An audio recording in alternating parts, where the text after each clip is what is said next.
Income tax return भरना simple लगता है, लेकिन एक गलती आपके रिटर्न को डिफेक्टिव बना सकती है या रिजेक्ट कर सकती है। आप सैलरीड हो, फ्रीलांसर हो, हाउसवाइफ हो, सबके लिए आईटीआर फॉर्म्स अलग हैं। और अगर आपने आईटीआर फॉर्म चूज करने में गलती कर दी तो फिर बहुत सारे कॉन्सिक्वेंसेस हो सकते हैं, जैसे कि रिफंड डिले होना, आईटीआर प्रोसेस नहीं होना, यहाँ तक कि हो सकता है कि आपको आईटीआर पूरी रीफाइल करनी पड़े दोबारा विद इंटरेस्ट एंड पेनल्टी। आपके आईटीआर के लॉसेस जो आप कैरी फॉरवर्ड करना चाह रहे हो वो आपको कैरी फॉरवर्ड करने को ना मिले। तो सही आईटीआर फॉर्म चूज करना उतना ही क्रूशियल है जितना सही से आईटीआर फॉर्म फिल करना है। बट डोंट वरी, मैं सीए रोहित चैतानी अपने 10 साल के एक्सपीरियंस के साथ आज इस वीडियो के अंदर आपको अपडेट करने वाला हूँ। आईटीआर फॉर्म 2 अगर आपको फाइल करना हो तो उसका डिटेल्ड प्रोसीजर, गाइडलाइन और step by step filing process हम समझेंगे इस वीडियो के अंदर। अगर आपको आईटीआर 1 या आईटीआर 4 वाला वीडियो समझना है तो उसके ऊपर हमने ऑलरेडी डिटेल्ड वीडियो बना रखे हैं, जिसके लिंक आपको आई बटन और डिस्क्रिप्शन में मिल जाएंगे, तो वहां से आप जाके चेक कर सकते हैं। तो चलिए बढ़ते हैं वीडियो की तरफ। अगर आपकी ये सारी तरह के सोर्सेज ऑफ इनकम है, जैसे सेविंग अकाउंट का इंटरेस्ट, एफडी का इंटरेस्ट, डिविडेंड इनकम, एक प्रॉपर्टी से रेंटल इनकम और यहाँ तक कि शेयर्स का या म्यूचुअल फंड्स का कैपिटल गेन जो कि 1,25,000 रुपए से कम हो लॉन्ग टर्म, और अगर आपका long term capital gain from shares and mutual funds 1.25 lakh रुपए से कम है, 1.25 लाख से कम है, तो भी आप आईटीआर 1 चूज कर सकते हो। आईटीआर 2 एप्लीकेबल होगा अगर आपकी इनकम 50 लाख रुपए से ज्यादा है। सेकंड, आपकी कैपिटल गेन यानी शेयर्स और म्यूचुअल फंड से मिलने वाला कैपिटल गेन शॉर्ट टर्म है या लॉन्ग टर्म भी है तो वो 1.25 लाख से ज्यादा है, तो उनके लिए आईटीआर फॉर्म 2 एप्लीकेबल होगा। रियल एस्टेट ट्रांजेक्शन से या गोल्ड से, उनके लिए भी आईटीआर फॉर्म 2 एप्लीकेबल होगा। अगर आप किसी अनलिस्टेड कंपनी यानी प्राइवेट लिमिटेड कंपनी के अंदर आपने अगर शेयर्स बाई करे हैं या कोई पब्लिकली अनलिस्टेड कंपनी के अंदर आपने शेयर्स बाई करे हैं पिछले साल, तो उन लोगों को भी आईटीआर फॉर्म 2 एप्लीकेबल होगा। अगर आप किसी इंडियन कंपनी के अंदर डायरेक्टर हैं तो उनको भी आईटीआर फॉर्म 2 भरना होगा।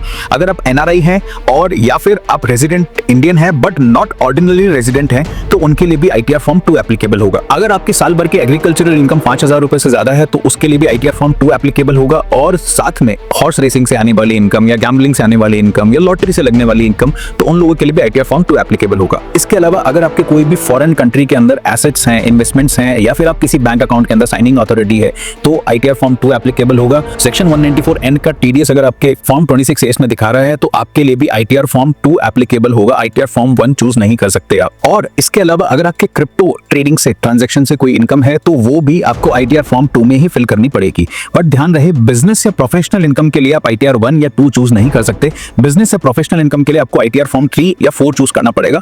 आईटीआर फॉर्म 4 के ऊपर हमने पूरा डिटेल वीडियो बना रखा है जिसको आप रेफर कर सकते हो आई बटन पे मिले हुए लिंक से या नीचे डिस्क्रिप्शन में दिए हुए लिंक से। एक बार और मैं आपको स्क्रीन के ऊपर बता दे रहा हूं जिसका स्क्रीनशॉट आप ले सकते हैं। आईटीआर फॉर्म 2 किस किस के लिए एप्लीकेबल है। अगर फॉर्म गलत चूज कर लिया तो क्या होगा सर? अगर फॉर्म गलत चूज कर लिया तो आपकी इनकम टैक्स रिटर्न डिफेक्टिव मानी जाती है। It is as good as not filing an ITR.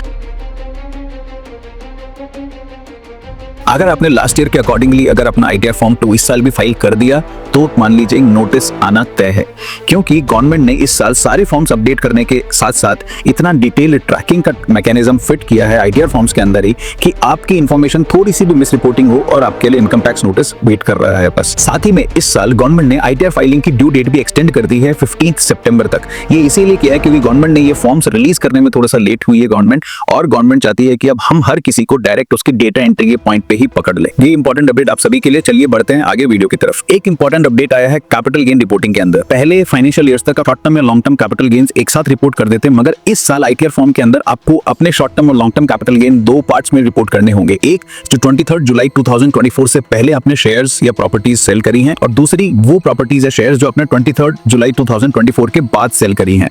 क्योंकि 23 जुलाई एक वो डेट है जहां पे गवर्नमेंट ने इंटरिम बजट के अंदर tax, capital gain tax rates के अंदर चेंजेस अनाउंस किए थे। पहले लॉन्ग टर्म के अंदर 10% टैक्स रेट्स लगती थी, शेयर्स के अंदर उसको 12.5% कर दिया था। वही प्रॉपर्टी के अंदर लॉन्ग टर्म के अंदर पहले 20% टैक्स रेट लगती थी जिसको भी 12.5% कर दिया था गवर्नमेंट ने, और शॉर्ट टर्म का टैक्स रेट्स भी 15% से बढ़ा के 20% कर दिया था। तो वो कट ऑफ डेट मैंडेटरी है, इसीलिए आपके शेयर्स की एक्यूरेट कैपिटल गेन रिपोर्टिंग के लिए और उस पे एक्यूरेट टैक्स कैलकुलेशन के लिए भी। दूसरा बड़ा अपडेट है शेयर्स बाईबैक का। पहले अगर आपको शेयर्स बाईबैक के अंदर लॉसेस हुए हैं, लेट्स से आपने कोई शेयर खरीदा है 200 रुपए के अंदर और उस कंपनी का बाईबैक आया है वो शेयर्स को 150 रुपए के अंदर, तो वो जो शेयर बाईबैक का लॉस या प्रॉफिट है आप इजीली रिपोर्ट कर लेते थे। मगर इस साल रूल चेंज कर दिया गवर्नमेंट ने, और नया रूल कहता है कि आपको शेयर बाईबैक का लॉस तभी अलाउ होगा जब आपने जो शेयर बाईबैक का अमाउंट है उसको as dividend income under income from other sources report किया है तभी। यानी कि जो आपको लेट्स से शेयर बाईबैक पे पैसा मिला है उस पैसे को तो आप डिविडेंड इनकम मानते हुए इनकम फ्रॉम अदर सोर्सेज में रिपोर्ट करें, और फिर जो शेयर आपका चला गया उसको आप अपने लॉसेस के अंदर दिखाएं, शॉर्ट टर्म या long term depending on your period of holding. अगर 12 महीने से कम है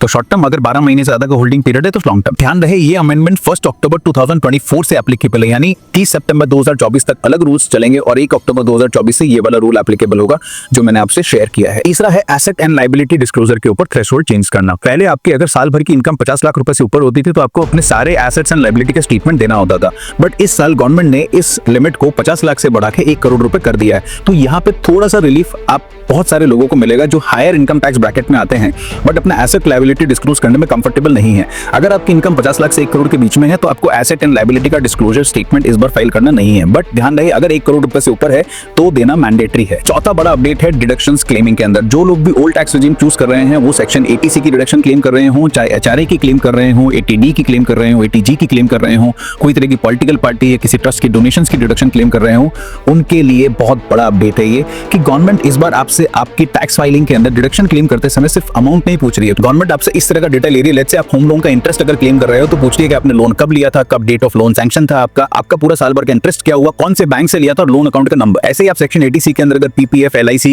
इंश्योरेंस वगैरह के डाल रहे हो तो वहां पे गवर्नमेंट आपसे कंपनी का नाम, पॉलिसी का नंबर और अमाउंट तक पूछ रही है। वैसे ही सेक्शन 80D के अंदर जो मेडिक्लेम प्रीमियम पे आपको छूट मिलती है उसके अंदर भी ये डिटेल्स मैंडेटरी हो गई है। यहाँ तक कि डोनेशंस के अंदर भी डिटेल्स मैंडेटरी कि आपने किस पार्टी को डोनेशन किया, उसका पैन नंबर क्या है और आपने किस डेट को क्या डोनेशन अमाउंट दिया है, ये सारी डिस्क्लोजर आपको उस आईटीआर फॉर्म के अंदर डिक्लेयर करनी पड़ेगी अगर आप ओल्ड रेजिम चूज कर रहे हो तो। यही फर्जी डिडक्शन क्लेम करने की वजह से पिछले साल इनकम टैक्स डिपार्टमेंट ने 1.5 लाख से ज्यादा लोगों को इनकम टैक्स नोटिस भेजे हैं। ये डिडक्शंस मेरी एक सिंपल, ऑनेस्ट और प्रोफेशनल एडवाइस है आप सभी लोगों के लिए। डिडक्शंस तभी क्लेम करें जब जेन्युइन प्रूफ्स हो, आपके पास पूरा डिटेल्ड एक्सप्लेनेशन हो और आपको पता हो कि अब मेरे को कोई रिस्क नहीं है। अगर आपका ओल्ड रेजिम और न्यू रेजिम के अंदर बहुत थोड़ा सा मामूली सा टैक्स का फर्क आ रहा हो तब भी मैं कहूंगा, सजेस्ट करूंगा कि बेटर है आप न्यू टैक्स रेजिम ऑप्ट करें बजाय ओल्ड टैक्स रेजिम के, क्योंकि ओल्ड टैक्स रेजिम्स के अंदर ही सबसे ज्यादा स्क्रूटनीज ओपन होने के चांसेस हैं। तो इंपॉर्टेंट सिर्फ ये नहीं है कि आपने डिडक्शन जो क्लेम किए हैं वो जेन्युइन किए हैं। स्क्रूटनी ओपन हुई तो आपके बैंक के ट्रांजैक्शन की हर ट्रांजैक्शन के ऊपर आपको एक्सप्लेनेशन देनी पड़ सकती है कि ये पैसा किससे आया। कई बार ऐसा होता है कि हम यूपीआई की लेनदेन के अंदर साल भर के अंदर लाखों करोड़ों रुपए के ट्रांजैक्शंस कर जाते हैं और हमें पता भी नहीं होता। वैसे सिनेरियो के अंदर भी आपको एक्सप्लेनेशन देनी पड़ सकती है अगर आप ओल्ड टैक्स रेजिम चूज कर रहे हैं तो सोच समझ के ओल्ड टैक्स रेजिम चूज कीजिए और ध्यान से डिडक्शंस के प्रूफ और इन्फॉर्मेशन फाइल करें। इसके अलावा एक और बड़ा अपडेट है टीडीएस सेक्शन के रिपोर्टिंग के अंदर। पहले आपका पूरा साल भर का टीडीएस एक जगह आ जाता था और आप एक अमाउंट फिल करके कंप्लीट कर सकते थे, मगर इस बार गवर्नमेंट चाह रही है कि आप टीडीएस के सेक्शन में जब अपना टीडीएस क्लेम कर रहे हो तो आप सेक्शन वाइज रिपोर्टिंग करें। जैसे कि कौन सा टीडीएस आपका रेंट पे कटा है अंडर सेक्शन 194I, कोई टीडीएस अगर आपका प्रोफेशनल सर्विसेज पे कटा है अंडर सेक्शन 194J, सैलरी में कटा है अंडर सेक्शन 192, या फिर कोई और सेक्शन के अंदर आपका टीडीएस डिडक्ट हुआ है जैसे section 194A for interest, 194A for dividend. तो ये सारे सेक्शंस की रिपोर्टिंग यहाँ पे इंपॉर्टेंट है कि सेक्शन वाइज आपको टीडीएस अमाउंट रिफ्लेक्ट करना है। इससे सेंट्रलाइज प्रोसेसिंग सेंटर जो है इनकम टैक्स डिपार्टमेंट का, उसको आपके टीडीएस क्लेम को वेरीफाई और क्रॉस वेरीफाई करने में हेल्प मिलेगी। इसके अलावा ध्यान रहे rebate under section 87A claim करते वक्त अगर आप ओल्ड टैक्स रेजिम के अंदर रिबेट क्लेम कर रहे हैं तो रिबेट आपको 5 लाख तक की ही टोटल इनकम पे मिलेगी, वो भी 12,500 रुपए मैक्सिमम है। और न्यू टैक्स रेजिम के अंदर आपको 7 लाख रुपए तक की ग्रॉस टोटल इनकम के ऊपर ये रिबेट मिलेगी which is equal to 25,000 rupees in taxes. तो ये लिमिट्स रिबेट की याद रखें ओल्ड और न्यू टैक्स रेजिम की, इसके अकॉर्डिंगली ही आपका टैक्स कैलकुलेट होगा और रिबेट वाले सेक्शन को क्लिक करके उसको चेक करना ना भूलें। यही रिबेट्स फाइनेंशियल ईयर 25-26 से अपडेट हो गई हैं। न्यू टैक्स रेजिम के अंदर रिबेट्स को और बढ़ा दिया है, मगर वो रिबेट्स आपके लिए इस फाइनेंशियल ईयर आईटीआर फाइलिंग करने में एप्लीकेबल नहीं होंगी। सिर्फ ये एक बड़ा अपडेट है। ये सारे चेंजेस ट्रांसपेरेंसी और एक्यूरेसी बढ़ाने के लिए किए गए हैं, मगर आप अगर अभी भी पुराने तरीके से ही आईटीआर फॉर्म फाइल करोगे तो नोटिस का आना तय है और इससे आपको ब्रह्मा जी भी नहीं बचा सकते। तो यहाँ पे मैं आपको सभी को हेल्प कर रहा हूँ कि आप इनकम टैक्स नोटिसेस अवॉइड करें, बिकॉज इनकम टैक्स नोटिसेस ना सिर्फ हेडेक और स्ट्रेस क्रिएट करते हैं बल्कि आपको टैक्स पेनल्टीज और इंटरेस्ट बर्डन के अंदर भी दबा सकते हैं। अब चलते हैं कि कौन से डॉक्यूमेंट जरूरी हैं अगर आप आईटीआर फॉर्म 2 फाइल कर रहे हैं, और आईटीआर फॉर्म 2 को फाइल करने का पूरा स्टेप बाय स्टेप प्रोसेस समझते हैं हम स्क्रीन पे। सबसे पहले है फॉर्म 16 जो कि आपकी सैलरी की इनकम का बेसिकली टीडीएस और डिटेल स्टेटमेंट है।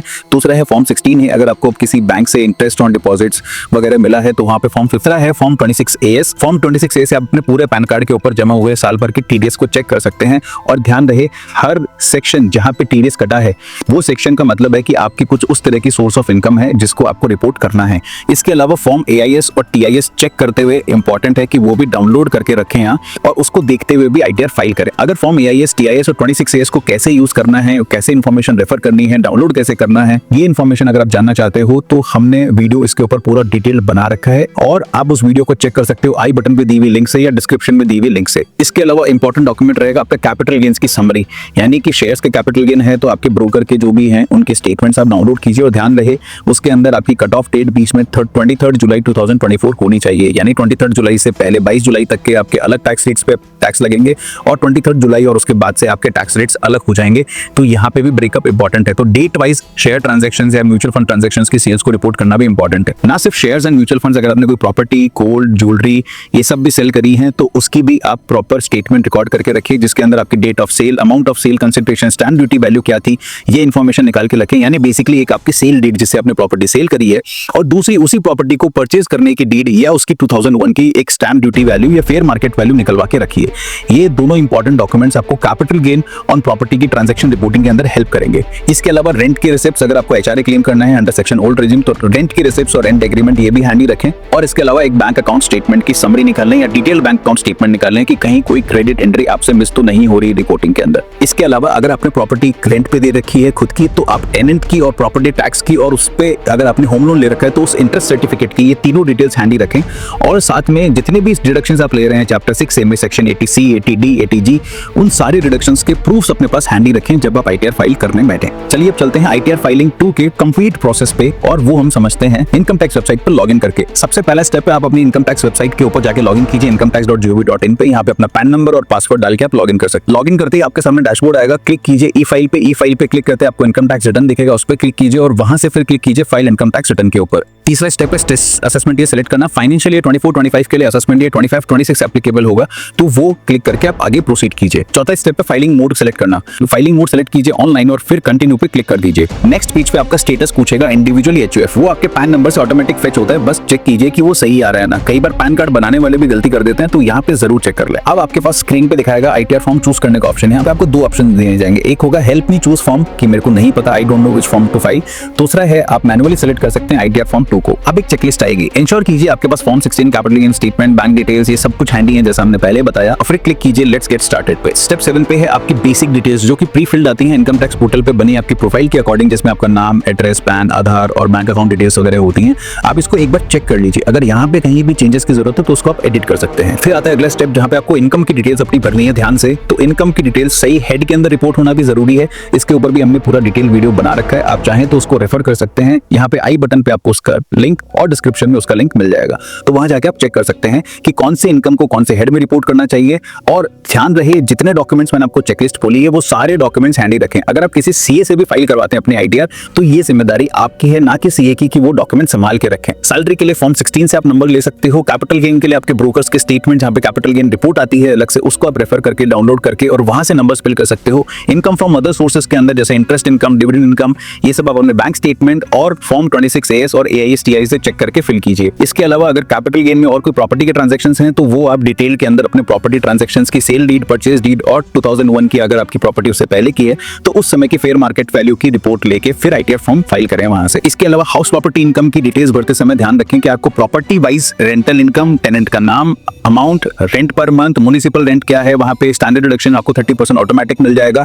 और आपने अगर उस प्रॉपर्टी पर लोन लिया है तो उस लोन का इंटरेस्ट कितना पे किया आपने होम लोन का, वो सारी डिटेल्स आपको उसमें डालनी है। यहाँ तक कि म्युनिसिपल टैक्सेस या हाउस प्रॉपर्टी के टैक्स आपने कुछ पे किए हैं तो उसका भी डिडक्शन आप क्लेम कर सकते हैं, बट इंपॉर्टेंट है कि वो रिसिप्ट आपके पास हो, फर्जी क्लेम ना करें। इसके बाद आते हैं अगले सेक्शन की तरफ जहां पे क्लेम करते हैं हम डिडक्शंस अंडर चैप्टर 6 से। अगर आपने ओल्ड रेजिम चूज करी है तो ही आप डिडक्शंस क्लेम कर सकते हैं। न्यू रेजिम के अंदर वैसे भी बहुत लिमिटेड डिडक्शंस हैं और मोस्टली लोग ये डिडक्शंस के अंदर फॉल नहीं करते हैं। अगर आप ओल्ड रेजिम में फाइल कर रहे हैं तो डिडक्शंस की एक सेक्शन वाइज रिपोर्टिंग होगी और वहां पे ध्यान रहे जैसा मैंने पहले बताया था, policy number, home loan account number, सारी डेट्स, कंपनी का नाम, ये सारी डिटेल्स आपको फिल करनी पड़ेगी। वो डिटेल्स हैंडी रखें और वो फिल करते चलें एक्यूरेट। इसके बाद लास्ट बटन आता है प्रीव्यू।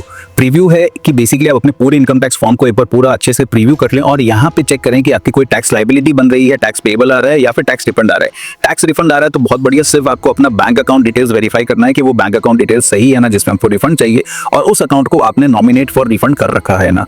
दूसरा, अगर टैक्स पेबल आ रहा है तो टैक्स पे करे बिना आईटीआर फॉर्म सबमिट ना करें, क्योंकि बिना टैक्स पेमेंट के आईटीआर फॉर्म इनवैलिड हो जाएगा। यहाँ पे जाके आप अपने आईटीआर फॉर्म को सेव करके छोड़ सकते हैं और वापस जाके इनकम टैक्स वेबसाइट के ऊपर ही ई पे टैक्स पे जाके आप सही असेसमेंट ईयर और सेल्फ असेसमेंट टैक्स चूज करके वो जो डिफरेंस टैक्स का अमाउंट आपका टैक्स पेबल आ रहा है वो आप डाल के वो टैक्स पेमेंट करके फिर वो चालान की डिटेल्स आप यहाँ फॉर्म में फेच करके या खुद से फिल करके आप उस चीज को वेरीफाई कर सकते हैं। एक बार आपने वो चालान की डिटेल्स यहाँ फिल कर दी है तो फिर आपकी फाइनल टैक्स लायबिलिटी या टैक्स पेबल 0 हो जाना चाहिए by the time of ITR filing या टैक्स रिफंड आना चाहिए। टैक्स ड्यू के साथ आपकी आईटीआर अगर फाइल हुई है तो आपको लिमिटेड टाइम मिलता है वो टैक्स पे करने का, विच इज 30 डेज। बट मेरी प्रोफेशनल एडवाइस है कि टैक्स ड्यू के साथ आईटीआर कभी फाइल ना करें, क्योंकि एक बार टैक्स ड्यू के साथ आईटीआर फाइल कर दी, बहुत सारे लोग भूल जाते हैं कि टैक्स पे करना है और बाद में वो रिटर्न इनवैलिड हो जाती है। और इसके बाद में जब आपने सब चीज रिव्यू कर ली है, प्रीव्यू कर ली है, तो फाइनली सबमिट बटन पर क्लिक कीजिए और लास्ट में आएगा आपके पास ई वेरिफिकेशन का ऑप्शन। ई वेरिफिकेशन जरूर करना इंपॉर्टेंट है आपके आईटीआर का, नहीं तो ई वेरीफाई के बिना भी आपकी रिटर्न इनवैलिड हो जाती है। ई वेरिफिकेशन का सबसे सिंपलेस्ट प्रोसेस है आधार ओटीपी से, तो आधार ओटीपी डाल के आप अपना ई वेरिफिकेशन कर सकते हैं। इस वीडियो के अंदर हमने इंडिविजुअल्स कैसे आईटीआर फॉर्म 2 फाइल कर सकते हैं उसके बारे में बताया। अगर आप चाहते हैं कि हम आईटीआर फॉर्म 3, आईटीआर फॉर्म 4 के ऊपर भी एक डिटेल वीडियो बनाएं तो प्लीज कमेंट करके बताएं। अगर ये वीडियो अच्छी लगी हो तो लाइक करना तो बनता है बॉस, और सब्सक्राइब नहीं किए हो तो आपको नुकसान हो सकता है, क्योंकि ये सारी टैक्स अपडेट्स इंपॉर्टेंट सिर्फ आपको यहीं मिलेगी और कहीं नहीं। तो सब्सक्राइब करना ना भूलें, और आपके सब्सक्रिप्शन से हमारा भी हौसला बढ़ता है, क्योंकि हमारे चैनल पे आने वाले सिर्फ 2-3% व्यूअर्स से सब्सक्राइब कर रखे हैं। 97% लोगों ने अभी तक चैनल सब्सक्राइब नहीं किया है। तो ये इंपॉर्टेंट सपोर्ट आपकी तरफ से मिसिंग है, जिससे कि हमें मोटिवेशन मिलता है। इसके अलावा हमने पूरी इनकम टैक्स के ऊपर एक क्यूरेटेड प्लेलिस्ट बना रखी है, जिसमें इस साल के आईटीआर फाइलिंग के प्रोसेस के अलग अलग प्रोसीजर और अलग अलग चीजें जो आपको ध्यान रखनी है, उसके ऊपर आपको डिटेल डिस्क्रिप्शन मिल जाएगा। और इसके अलावा भी अगर आप चाहते हैं कि सर इंडिविजुअल की आईटीआर फाइलिंग हो गई, मुझे एचयूएफ क्या होता है, एचयूएफ के ऊपर टैक्सेशन का क्या इंपैक्ट है, इसके ऊपर बताइए, तो प्लीज कमेंट करके बताएं। अगर 10 कमेंट आते हैं एचयूएफ के टैक्सेशन और आईटीआर फाइलिंग के ऊपर, टैक्स प्लानिंग के ऊपर, तो हम डेफिनेटली लॉन्ग वीडियो बनाएंगे और उन सारे कमेंट करने वाले लोगों को क्रेडिट्स देंगे हमारे नेक्स्ट वीडियो के अंदर। मिलते हैं अगले वीडियो के अंदर, तब तक के लिए बाय बाय, टेक केयर, जय हिंद।